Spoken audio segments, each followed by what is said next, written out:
কাম নাই নেতে দিন বিজেপি সৰকাৰ কাম নাই বিশ্ব শৰ্মা সৰকাৰ হয় হিমন্ত বিশ্ব হয় লাগিব খেতি পথাৰ পানী যোগান ধৰিবই লাগিব খেতিয়কৰ সমস্যা সমাধান কৰিবই লাগিব অশোক সিংহৰ কাম নাই জলসিঞ্চন বিভাগৰ কাম নাই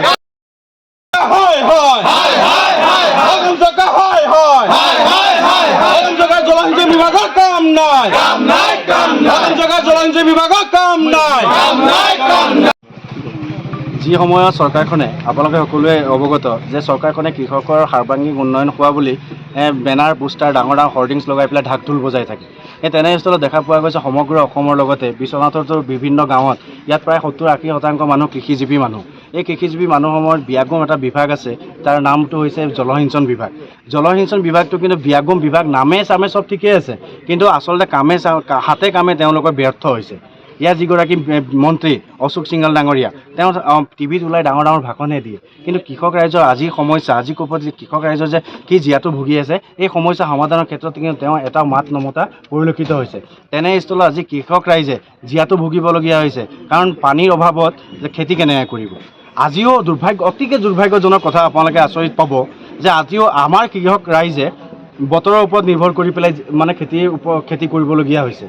অতিকে দুৰ্ভাগ্যজনক কথা এতিয়া বিজ্ঞানসন্মত যুগত তেনেস্থলত এই বিয়াগম জলসিঞ্চন বিভাগটো থাকিও নথকা নিচিনা হৈছে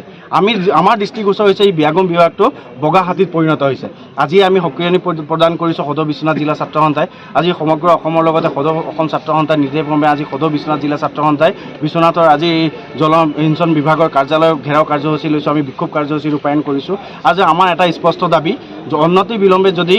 জলসিঞ্চন বিভাগে খেতিয়ক ৰাইজৰ সমস্যা দূৰ নকৰে তেনেহ'লে আমি কৃষক ৰাইজৰ সহযোগত সদৌ বিশ্বনাথ জিলা ছাত্ৰ সন্থাই তীব্ৰতৰ আন্দোলন গঢ়ি তুলিম আজি এই কাৰ্যসূচীৰ জৰিয়তে আজি অসমৰ মুখ্যমন্ত্ৰী মহোদয়লৈ আমি স্মাৰক পত্ৰ প্ৰদান কৰিছোঁ কাৰণ অশোক সিংহল হৈছে এগৰাকী ব্যৰ্থ মন্ত্ৰী এই ব্যৰ্থ মন্ত্ৰীগৰাকীয়ে কাম কৰিব নোৱাৰাৰ কাৰণে আজি মুখ্যমন্ত্ৰীৰ হস্তক্ষেপ বিচাৰিছোঁ আৰু মুখ্যমন্ত্ৰীয়ে নিজাববীয়াকৈ সমগ্ৰ অসমৰ লগতে বিশ্বনাথৰ কৃষকৰ ৰাইজৰ সমস্যা দূৰ কৰিব লাগিব অন্যথা আমি তীব্ৰতৰ আন্দোলন গঢ়ি তুলিবলৈ বাধ্য হ'ম